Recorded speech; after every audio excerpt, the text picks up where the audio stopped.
Saudaraku, tema dari khotbah hari ini adalah kembali pada Tuhan. Kembali pada Tuhan. Ada satu lagu yang saya sangat senangi, lagu keroncong. Kembalilah ke jalan Tuhan, ada tempat damai dan pengampunan. Itu lagunya. Setiap hari saya putar itu. Senang kali saya lagu itu. Kembali kepada Tuhan. Setelah sekian lama melanglang buana ke sana kemari mencari pertolongan, akhirnya nyumbat juga, akhirnya kembali kepada Tuhan. Seperti wanita yang sudah 12 tahun, ketika dia sakit pendarahan, dia pergi berobat ke berbagai tabib. Ketika ada tabib di satu tempat dia datangi, ada tukang obat di satu tempat dia datangi, selama 12 tahun akhirnya semua hartanya habis. Tetapi terakhir solusi yang tepat yang menyembuhkan dia ketika dia datang berjumpa kepada Tuhan. Saudara-saudaraku yang kita Tuhan, artinya tidak ada di tempat lain. Kita mendapatkan segala yang kita perlukan, segala kebahagiaan yang kita perlukan, kita dapat dari Tuhan. Oleh karena itu, jangan pergi melanglang buana kemana-mana. Datang ke hadirat Tuhan selalu. Haleluya. Datang ke hadirat Tuhan dengan hati yang dengan sukacita. Datang ke hadirat Tuhan dengan hati yang riang dan gembira. Tanggalkan beban dan salah di dalam hatimu. Kenakan coba pujian, sambutlah dia sang raja. Iya, saudara-saudaraku yang diberkati Tuhan, ayat-ayat yang kita baca ini adalah riwayat tentang seorang wanita, istri pemimpin yang bernama Isabel. Isabel ini dia dirasuki setan, hati dan pikirannya dikuasai setan, sehingga dia membunuh banyak sekali, beribu-ribu nabi dibunuhnya, beribu-ribu hamba Tuhan dibunuhnya, karena dia sedang mengembangkan pemujaan kepada berhala. Maka seluruh hamba-hamba Tuhan di Israel dilenyapkan oleh seorang yang bernama Isabel. Begitu kejam. Ya, sebabnya ketika saya memilih nats ini untuk disampaikan, maka saya buat judulnya kembali kepada Tuhan. Saudaraku yang dikasihi Tuhan, kembali kepada Tuhan itu artinya memiliki ketundukan pada Tuhan dan kepada kebenaran. Itulah orang yang kembali pada Tuhan. Apa saya bilang? Memiliki ketundukan kepada kebenaran, memiliki ketundukan kepada Tuhan. Bagi seorang wanita tunduk kepada suami, maka itulah orang yang disebut kembali pada Tuhan. Saudaraku, ini Isabel ini, dia tidak berhak melakukan kebijakan apapun di Israel. Gak berhak. Tetapi dia ambil cincin atau meterai daripada suaminya yang bernama Ahab, maka dia perintahkan melenyapkan semua hamba-hamba Tuhan, beratus-ribu orang hamba-hamba Tuhan, para imam-imam, para nabi lagi dilenyapkan, tewas oleh Isabel. Memang kalau sudah wanita dikuasai setan, luar biasa. Perbedaan wanita dengan laki-laki begini. Kalau wanita dikuasai setan, merusak banyak orang. Tapi kalau laki-laki dikuasai setan, merusak dirinya sendiri. Amin. Ada dua ilmu setan masuk di dalam seseorang yang ada di gadara. Ketika dua ilmu setan itu masuk dalam dia, apa yang dilakukan? Dipukulinya dirinya, pergi dia ke pekuburan. Di situ dia menyiksa dirinya hari demi hari. Tapi begitu wanita dikuasai setan, dia masuk ke market, dia hancurkan orang-orang. Amin. Itu makanya perlu diperhatikan. Makanya yang menyebabkan masalah di muka bumi ini awalnya adalah Hawa. Amin. Hawa. Yang menghancurkan Simpson adalah istrinya dan perempuan-perempuan. Tapi orang-orang laki-laki biasanya menghancurkan diri sendiri. Misalnya dia bermalam di warung sampai jam 3, main judi, menonton bola sampai jam 3, jam 4, makanya dia cepat meninggal. Ada satu kampung di Dolo Sanggur, saudara-saudara. Kampung itu 90% janda. Kan guruku ada di sana. Waktu mati sama guru itu aku pergi ke sana. Ada kelainan di kampung kami ini. Bapak katanya, apa itu bilang? Di sini banyak kali laki-laki perhatian, mati-mati muda semua. Jadi di sini kami sekarang kebanyakan janda kali di kampung ini. Merdeka kampungan katanya. Ada setan di kampung ini karena laki-laki cepat-cepat meninggal di sini. Aku bilang bagaimana perilaku orang di sini, bagaimana perilaku masyarakat di sini. Maksudmu? Iya, laki-laki itu perilakunya bagaimana? Suka nggak mereka begadang tiap malam? Oh iya, itu biasalah memang dilapor mereka sampai jam-jam 3. Pertanyaan di sini apa? Apakah bersawah atau berladang atau berkopi atau berkelapa sawit? Di sini memang bersawah katanya. Jadi bersawah 3 kali setahun terpanen atau 2 kali setahun atau sekali? Sekalinya aman. Itu berarti padi yang lama itu yang umurnya 6 bulan. Jadi biasanya laki-laki kalau habis panen apa kerja mereka? Ya di warung yang mereka melayani, sang-sang. Itu yang membuat mereka pada mati. Ibu-ibu walaupun tidak ada lagi musim mengulang, musim kerja di ladang, tetap pergi ke sawah, ambil sayur, petik cabai, menjaga perbalohan, perbatasan supaya jangan dipindah-pindahkan orang, melihat kambingnya di sana, melihat manusia, bapak-bapak di warung main kartu dari pagi sampai siang, dari sore sampai jam 3 malam, karena ada musim kerja. Matilah mereka semua. Jadi kalau laki-laki dikuasai setan, dia merusak dirinya. Kalau perempuan dikuasai setan, merusak pasar, merusak orang. Inilah pentingnya saudara-saudara. Karena si Isabel ini dia tidak tunduk pada suaminya, melainkan suaminya Raja Ahab yang tunduk padanya. Makanya saudaraku, kalau kehidupan mau diperbaiki, maka syarat utamanya tunduk kepada kebenaran, tunduk kepada Tuhan, tunduk kepada hukum, tunduk pada orang tua. Amin. Yakobus 4 ayat 7 dikatakan begini, silakan tunjukkan. Yakobus 4 ayat 7. Yakobus 4 ayat 7. 1, 2, 3 ya.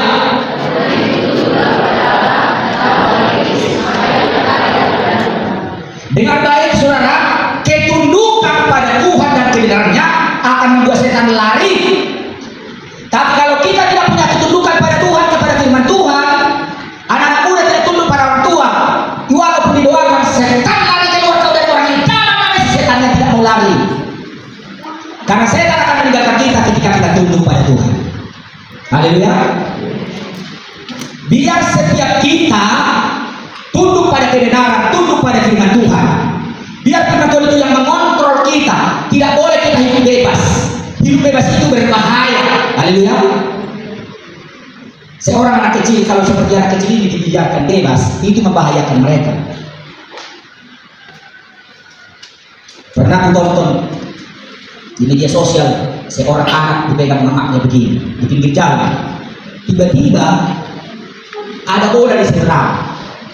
Si anak kecil ini berontak sama orang tuanya, lari mengejar bola itu. Tiba-tiba ditabrak mobil main bola. Anak ini harus tetap ditinggal oleh mamanya karena anak ini tidak tahu bahaya. Begitu juga anak muda ini harus dikontrol karena kalian tidak tahu bahaya. Bebas itu tidak enak, bebas itu berbahaya. Coba dengar baik. Kalau kerbau tidak diikat, apa yang dikerjakan kerbau itu? Dia akan masuk ke ladang orang, dia habis ladang orang, didendala pemiliknya. Lembu kalau dia tidak pakai tali, tidak dikandang dan tidak pakai tali, dia sama, dia akan merusak ladang orang. Dia akan dibunuh orang di ladang sana. Kambing juga sama. Ya, hewan kalau bebas, kecuali ayam. Ayam kalau ayam berkeliaran, paling dia kasih pupuk di petang, di teras-teras orang. Tapi kalau kambing yang bebas, lembu yang bebas tanpa diikat, kerbau yang bebas tanpa diikat, dia akan menyebabkan masalah. Manusia pun kalau bebas tidak diikat akan menyebabkan masalah. Makanya kita harus terikat dengan Tuhan. Amin. Kalau kita bebas tanpa diikat dengan Tuhan, tidak ada tali sama Tuhan mengikat kita, maka kita ini bebas, maka kita akan merusak. Harus ada hukum mengontrol kita, ada aturan mengontrol kita. Ada peraturan, ada aturan mengontrol kita. Kalau kita mau bebas, sama dengan kita bunuh diri. Dengar baik, saya pernah khotbah beberapa minggu lalu. Tidak ada dari kita yang tahu kebenaran. Yang tahu kebenaran itu hanya Roh Kudus. maka Roh Kudus itu menuntut kita kepada kebenaran. Paham? Sama seperti kapal besar, berapa ribu pun, berapa ratus ribu pun orang di kapal itu, tidak ada yang tahu bahwa 3 mil di depan sana ada karang di situ, di bawah laut itu. Tidak ada yang tahu mereka. Hanya radar yang tahu. Hanya radar. Ketika radar menunjukkan ada bahaya di depan, beloklah kiri atau ke kanan. Bukan 90% kita dituntun oleh Roh Kudus, karena kita tahu 10%. Tapi 100%. Gak ada tahu kita 1% pun kebenaran. Karena kita semua sudah berdosa dan kehilangan kebenaran. Kita sudah buta, kita tidak melihat apa-apa lagi. Kita perlu penuntun yang memegang tangan kita. Makanya kita berkata, peganglah tanganku Roh Kudus setiap hari.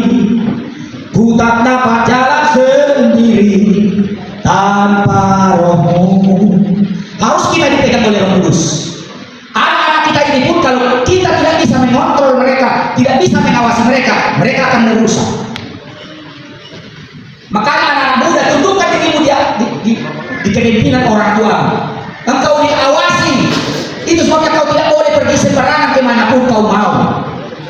Tidak boleh kau melakukan apapun seturut kemauanmu. Selalu harus mendapatkan restu dari orang tua. Amin, saudaraku. Ada seorang anak pendeta, ditawarkan seorang anak gadis sama dia. Gak mau dia. Banyaklah cacat perempuan yang ditawarkan. Terlalu besar perutnya katanya. Belum rumah tangga aku sama dia udah hamil dia kelihatan. Gak mau dia. Ditawarkan kepada satu orang lagi. Terlalu kurus katanya. Nanti kami gak makan beberapa hari langsung minggu dia. Ditawarkan kepada seorang, dia gak sarjana. Semakin mana pun tawarkan anak muda ini, tidak tahu. Rupanya karena ada pacarnya. Udah ada pacarnya. Setelah itu dia mau permisi mau berumah tangga, tidak dikasih izin sama orang tua. Didatanginya orang-orang lain supaya intervensi sama orang tua. Udah segala macam datang orang. Ya kalau kita sudah suka sama orang, kenapa kita halangi? Bukan kita yang menikah, mereka yang menikah. Jadi bapak izinkanlah daripada orang itu nanti terdosa orang itu. Izinkan aja pak. Karena anak itu baik-baik orangnya. Dengan terpaksa pendeta ini setuju. Tetapi setelah anak lahir satu, yang kedua meninggal, kemudian sekarang mereka seperti neraka. Keluarga itu seperti neraka. Ini si menantu yang kurang sopan ini berani melawan mertuanya, mertuanya laki-laki, dan berani memburukkan kemana-mana dan tinggal ke rumah itu, pergi ke rumah mamanya, dan tak bisa lagi diatur sama sekali. Kacau balau, sehingga si anak muda ini yang sudah tidak bisa lagi menyesali perbuatannya, sekarang tinggal. Dari dia, koma bang, itulah pilihanmu. Bukannya tidak setengah mati kami belum bicara sama kamu, tapi kau tidak mau dengar. Kau menolak dengan pilihanmu karena kau merasa sudah bisa kau kuasai semua kehidupan. Sekarang kau menyesal, tidak bisa berbuat apa-apa lagi sekarang. Kau sekacau-kacaunya. Apa saya bilang? Itulah orang yang tidak bisa diintervensi orang tua, merasa sudah dewasa, sudah bisa atur dirinya sendiri. Saudara-saudaraku yang terbuat, kita ini harus memiliki ketundukan kepada hukum, memiliki ketundukan kepada Tuhan, memiliki ketundukan kepada firman Allah. Maka setan lari meninggalkan kita kalau ada ketundukan kita. Setan lari. Tapi kalau kita tidak tunduk separuhnya ketundukan kita atau 75% ketundukan kita kepada Tuhan, maka setan itu akan mendampingi kita. Karena ada tali yang mengikat mereka. Perlawanan kita kepada kebenaran itu membuat mereka terikat dengan kita. Makanya tunduklah kepada Allah. Lawan iblis, maka setan lari dari kamu. Haleluya. Istri yang tidak pernah tunduk pada suaminya, suaminya yang tunduk pada dia. Mati jadi kepadanya. Itu surat. Letakkan semua nabi, semua imam di Israel, tidak boleh ada tersisa. Untungnya si Obadya menyembunyikan 100 nabi, 50 sekelompok, 50 diurus pakanannya. Kalau tidak ada Obadya di situ, maka hilanglah hamba Tuhan semua 100% dari Israel. Itu jahatnya iblis ini. Karena tidak pernah dia menempatkan dirinya sebagai istri, tetapi menempatkan dirinya sebagai raja di atas segala raja. Saudaraku, Tunduk pada Tuhan. Mungkin tidak selamanya firman Tuhan itu menyenangkan, betul nggak? Tidak selamanya. Kalau kita berdamai kepada orang yang paling kita benci, mana mungkin kita tunduk itu, ya kan? Sudah disakiti orang hati kita, disakiti kita, digara-garai kita terus bertahun-tahun, lalu kita mau datang sama dia mengasihi dia. Saya mengampuni. Berat melakukan itu, tapi meskipun itu berat, kalau kita lakukan, itulah berkah. Kalau berat pun melakukan itu, kalau itu kita lakukan, itulah berkah. Haleluya. Dalam hidup ini, jangan menolak itu kalau dari Tuhan. Karena itu kebutuhan kita sama seperti gini. Lihat ini saudara, gembung perut, tak selera makan. Banyak makanan pun tak selera, rasanya mau muntah. Tapi makanan itu kebutuhannya, kan? Betul nggak? Ada orang yang makan aja udah alergi dia. Karena kan itu nggak suka, aku akhirnya nggak lapar. Tapi walaupun dia tidak suka makanan itu kebutuhannya. Ada 3 orang anak gadis, kakak beradik, umur 37, 36, 32, udah tinggi-tinggi semua kan? Ditawarkan sama dia seorang budak. Aku tawarkan seorang budak, masih umur 50 tahun budak itu. Memang ada anaknya, tapi ada rumahnya, ada mobilnya, dia pendeta, orangnya ganteng, masih 50, saya sudah 58 ini. Jadi kalau masih umur 50 berarti lebih muda dari saya kan? Bayangkan kalau umur 50 sandingnya dengan umur 37. Nggak jauh beda. Anak aku itu mesti anak muda lah. Anak muda yang ganteng, yang punya kekayaan. Tak mau dia. Tapi kan mesti mungkin. Umur sudah setinggi lagi, mau nikah sama anak remaja, tak mungkin itu. Siapa mau anak muda yang bodoh, dia masih umurnya 27 tahun, mau menikah dengan umur yang sudah dilanjutkan umurnya? Mana mungkin? Yang lebih mungkin itu kalau kepada janda ini tadi muda itu betul, gak selera dia, gak mau dia. Asal ditujukan laki-laki sama dia, gak mau dia. Padahal itulah kebutuhannya, itulah masa depannya. Waktu tua nanti mereka akan sering merawat, keluarga dia akan merawat. Itulah kebutuhannya, tapi dia tidak suka, tidak suka dia. Jadi kalau mau dia suka, dicari sampai ayam tumbuh gigi pun akan kita. Akan kita bunuh orang yang dia sukai, tidak akan. Karena dia lihat orang yang muda. Anak dia cuma bilang gini, terlalu rumit hidupmu, janganlah. Terlalu rumit hidupmu, deh, janganlah. Tapi kalau kepada budak ini tadi, memungkinkan sekali. Kita pun tidak bodoh. Kita cari anak muda itu, ada misalnya seperti si Duli ini.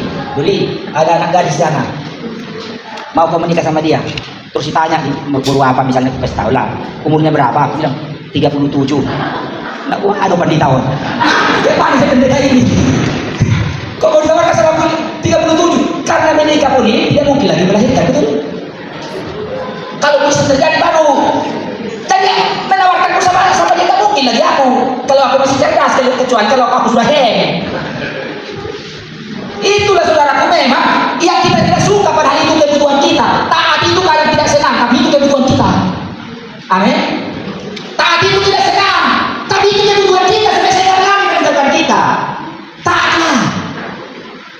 Ku taat perintahmu, ku sabar melakukan. Kenapa ada suka sabar melakukan? Karena memang ada suka, tapi perlu sabar. Karena memang itulah kebutuhan kita. Kecil, dengar baik-baik, anak kecil ini dia demam, kita kasih obat, suka nggak dia obat ini? Tapi ini kebutuhannya. Makanya kita sebagai orang tua gimana caranya untuk membuat dia bisa minum? Kita bungkus dia di pisang, pelan-pelan. Atau kita taruh dia di hidungnya, pasang, habis. Itulah kebutuhannya, walaupun dia tidak suka. Saya tahu pribadi kepada beberapa orang tempat duduk itu seperti gatal. Ada itu, gatal kali tempat duduk ini. Pindah lagi, sebelum itu panas, dia jam. Aduh, gak karuan. Amin, itu seperti bagi dia seperti cahaya bersinar. Terus sudah amin katanya. Itu seperti solusi terbesar dari langit. Terhindar aku dari penjara yang mematikan ini. Dia berpikir puji Tuhan. Pendekar sudah selesai berkata-kata, terima kasih Tuhan. Karena bosan. Padahal itulah kebutuhannya. Haleluya. Itulah kebutuhannya. Banyak kali kebutuhan kita itu kita tidak sadari. Yang kedua, lakukan firman Tuhan tanpa berbantah-bantah. Yang pertama tadi, memiliki kedudukan pada Tuhan, kepada firman Tuhan, kepada pemimpin, kepada orang tua, memiliki kedudukan. Anak-anak muda dengan baik, siap tunduk pada orang tua? Amen. Semua anak muda siap tunduk? Amen. Ibu-ibu tunduk pada suami? Wah, kecil suaranya. Oh, bapak-bapak. Itu tadi sebelahnya anak kita. Puji Tuhan. Walaupun suami tidak karuan-karuan, tunduklah sama dia. Iya kan? Suami baru bangun jam 10 pagi. Dia udah jam 10 pagi, bangun dia. Istrinya sudah berangkat dari pagi. Dia duduk di kursi, bikin dulu kopi katanya. Langsung berlari istri ngambilnya. Jangan bata-bata, jangan kau baru bangun, tiba-tiba kau minta kopi. Apa ya? Dikulu di mana orangmu?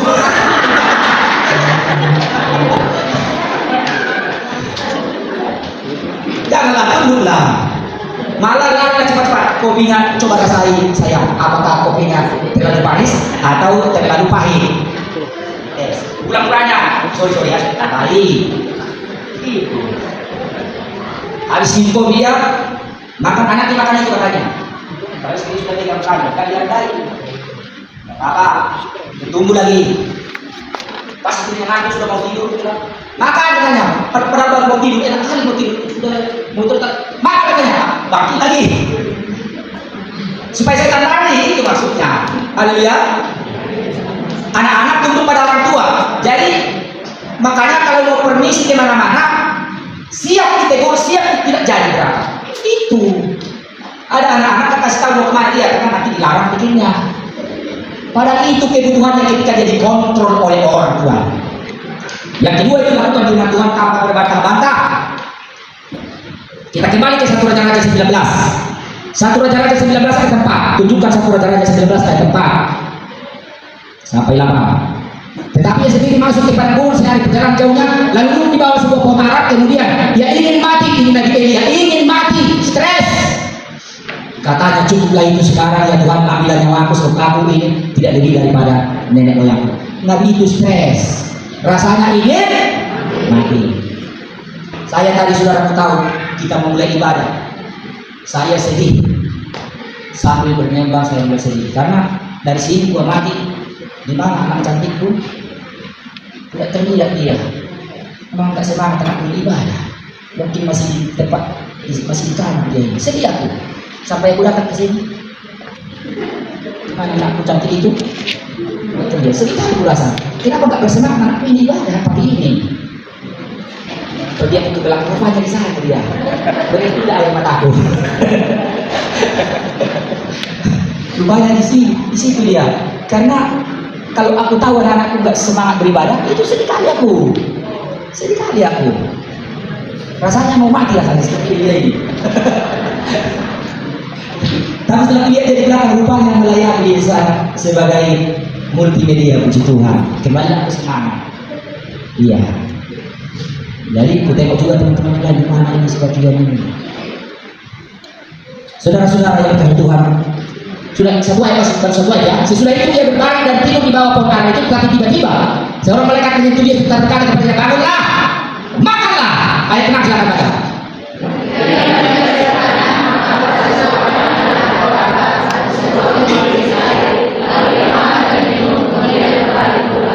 Sudah makan dia, sudah habiskan roti sama air itu, dia ingin mati lagi, tidur lagi. Tetapi malaikat Tuhan datang untuk kedua kalinya dan menyentuh dia serta berkata, bangun, makan. Kalau tidak perjalanan nanti terlalu jauh bagimu. Satu ayat lagi silakan baca.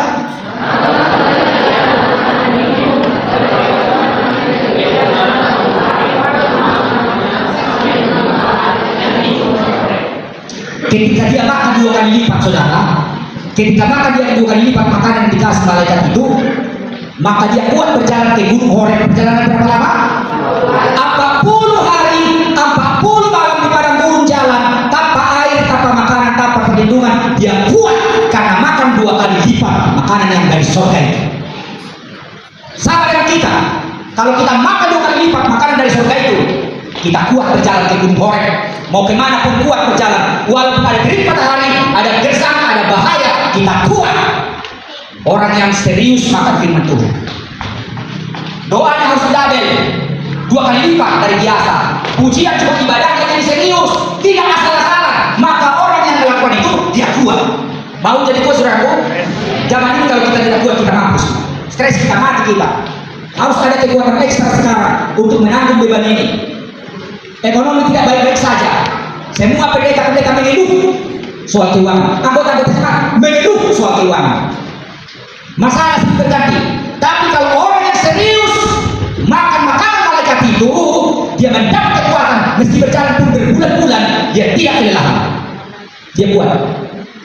Sungguh-sungguh kuat dengan Yesus. Sungguh kuat dengannya. Keperluanku dicukupkan, pujiku haleluya. Ku sungguh kuat dengannya. Kita perlu kekuatan. Karena musuh kita tidak sedikit. Masalah kita bukan enteng. Persoalan kita tidak selesai-selesai. Kita perlu makan 2 kali lipat. Kita baca dulu saudaraku, Yohanes 4 ayat 32. Yohanes 4 ayat 32 sampai 34. Yohanes 4 ayat 32 sampai 34. Mana? Saudara duluan, 1, 2, 3 ya.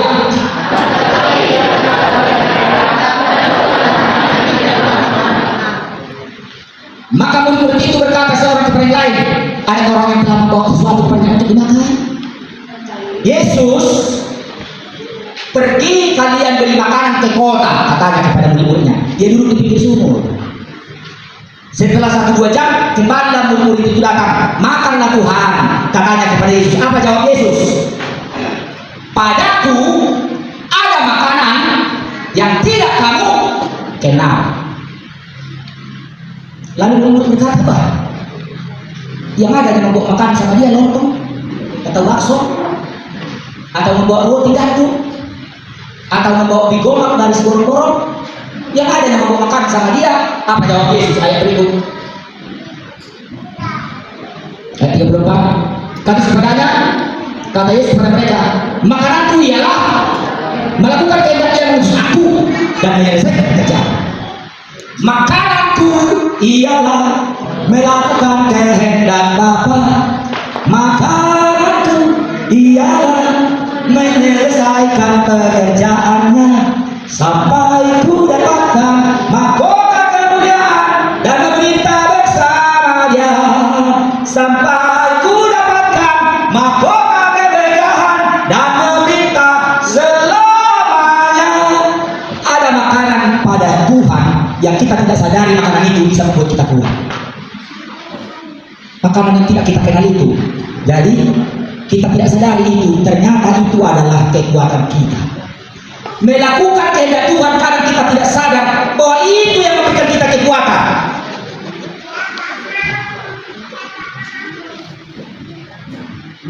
Makanan yang kita tidak sadari itu, ternyata itu yang memberikan kita kesehatan.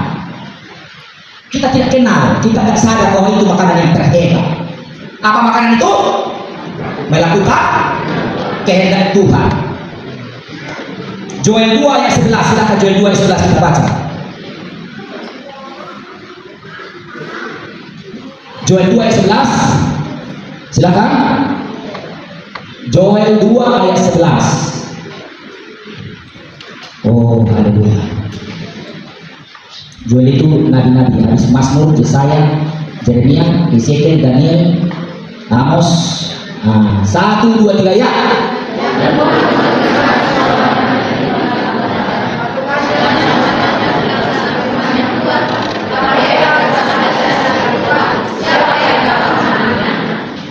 Pelaksana firman-Nya apa? Tuhan. Orang yang melaksanakan firman-Nya Tuhan. Makanya ketika Nabi Elia makan makanan yang ditawarkan malaikat itu sampai 2 kali, dia sanggup tidak perlu makan lagi beberapa bulan. lebih 1 bulan. 40 hari itu kan sebulan 10 hari. Tidak perlu makan lagi, dia kuat. Padahal perjalanan di padang gurun yang sangat panas pada siang hari, yang sangat dingin pada malam hari. Tanpa makanan, tanpa minuman, dia kuat. Karena dia sudah makan 2 kali lipat yang dibawa oleh malaikat. Jadi kita pun kalau kita melakukan firman Tuhan, kita melakukan kehendak Tuhan, maka kita sedang menambah kekuatan kita agar kita semakin hari semakin kuat. Siap makin kuat? Lakukan kehendak Tuhan, cari kehendak Tuhan. Bukan di mana-mana kekuatan kita. Makanya saya berkata, ada padaku makanan yang kamu tidak kenal. Ada padaku makanan yang kamu tidak kenal, yang kamu tidak sadari. Apa itu? Makananku yang melakukan kehendak Tuhan, menyelesaikan pekerjaan Tuhan. Saya menjadi pendeta sangat berbahagia, sangat berbahagia. Kenapa? Karena saya sehari-hari yang saya pikirkan adalah pekerjaan Tuhan. Tidak kupikirkan apa-apa, tidak kupikirkan bisnis, tidak kupikirkan bisnis. Kenapa? Karena tidak perlu itu buat saya. Karena saya dikasih Tuhan lengkap. Gini-gini aja saya sampai mati, tidak persoalan sama saya.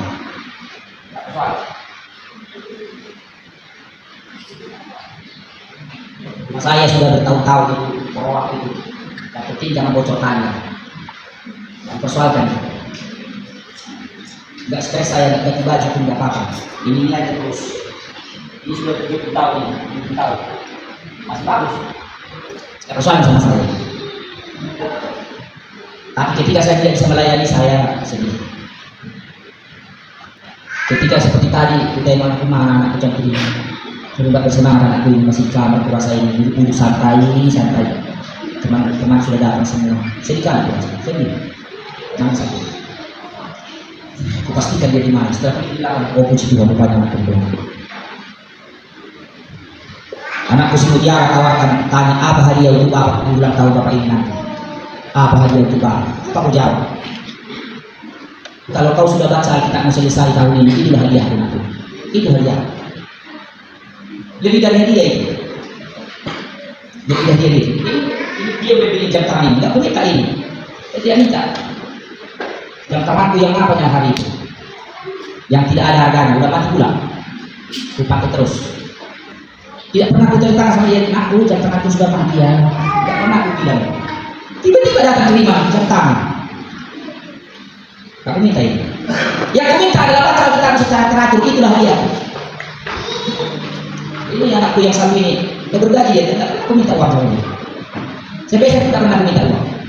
Sebesar tidak pernah, dia setahun ini. Tidak pernah aku minta uang sebesar itu. Suruh dia bilang, aku kasih uang. Aku kasih uangnya. Suruh fotokopi, aku kasih uangnya. Ya, tidak aku warahkan. Kecuali kalau dikasih, aku terima. Tapi tidak aku minta. Yang aku minta itu berdoa kalian secara teratur. Berdoa kalian dengan durasi yang dibutuhkan. Sembah Tuhan, itu yang aku minta. Saya tidak minta ganti dulu sepatuku karena kau sudah bergaji. Tidak pernah aku minta itu. Dia pun sepatuku itu warnanya sudah mulai pudar, tidak perlu dia ke situ. Yang aku minta sama mereka teratur baca Alkitab, teratur berdoa, teratur beribadah, layani Tuhan itu dan ketulusan kerendahan hati. Itu yang aku minta sama mereka. Aku minta apa-apa. Sama ibu kami ini pun tidak minta apa-apa. Yang aku minta adalah teratur berdoa, teratur beribadah, teratur apa baca Alkitab. Itu yang aku minta. Saya tidak minta dilayani, dihormati, tidak minta itu. Yang ku minta adalah lakukanlah kehendak Tuhan. Karena itu makanan favorit yang menyehatkan kita. Haleluya. Jadi kembalilah kepada Tuhan.